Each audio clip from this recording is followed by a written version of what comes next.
দামোদরে ভেঙে পড়ল সেতু, জলহীন আসানসোল বার্নপুর। পশ্চিম বর্ধমানের আসানসোল বার্নপুরের প্রাণকেন্দ্র দামোদর নদীর ওপরে থাকা পাম্প হাউসের সেতু ভেঙে পড়ল বুধবার সকালে। এর ফলে আতঙ্ক ছড়িয়েছে দুই শহর জুড়ে। স্থানীয় সূত্রে জানা যায়, দীর্ঘদিন ধরে অবৈধভাবে বালি তোলার ফলে এই বিপর্যয় ঘটেছে।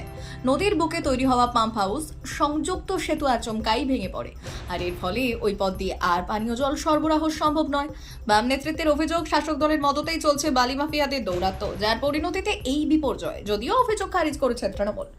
সিপিআইএম নেতা কৌশিক মিশ্র বললেন, এটা প্রশাসনিক ব্যর্থতা। দামোদরের তলদেশের সব বালি তুলে নিয়ে গেছে, তাই নদী ঘষে সেতু ভেঙে পড়ল।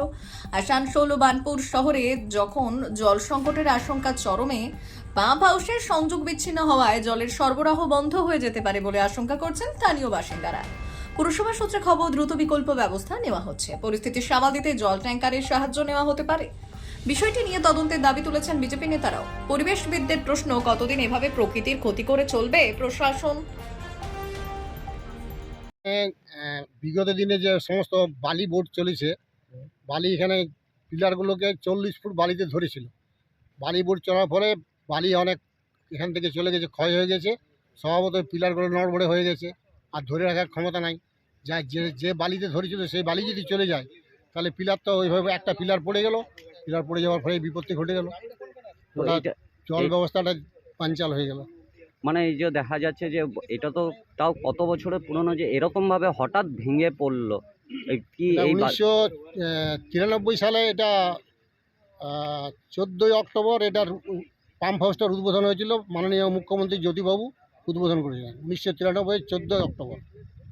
তো এই পাম্প হাউস থেকে কোথায় কোথায় জল যেত? এই পাম্প হাউস থেকে টোটাল এটা Raniganj coalfield water supply phase 2, তো এখান থেকে জল যায়। যেমন এদিকে আপনার মহিশিলা ট্যাঙ্ক আছে, তারপর আপনার আছে ইয়েতে কি বলে ওই বেনালি ট্যাঙ্ক আছে। তারপরে চলে যান আপনি রানীগঞ্জে সিয়ারসোল, ওখানে একটা করেছে, CWR করেছে। ওখান থেকে আবার পাম্পিং করে পাঠায় উখরা পর্যন্ত জল যায়। তো এই পাম্প হাউসটা ভেঙে পড়ার ফলে এত হলো মানে জায়গার জল জল পাবে না। গোটা পাইপ লাইন দেখছেন তো, দুখানা পাইপ লাইন, মূল যে দুটো পাইপ লাইন, সেই পাইপ লাইন দুটো পড়ে গেছে, তো জল কোথা থেকে পাবে? তো আপনার কি মনে হচ্ছে যে বালি উঠানোর জন্যই কি ওই অবশ্যই বালি উঠানোর জন্য এই ঘটনা ঘটেছে। আপনার নাম আর পরিচয়? আমার নাম ধর্মদাস মাঝি, এখানকার এক্স কাউন্সিলর এবং বর্তমান কৃষক সভার থানা কমিটির সেক্রেটারি, সারা ভারত কৃষক সভার।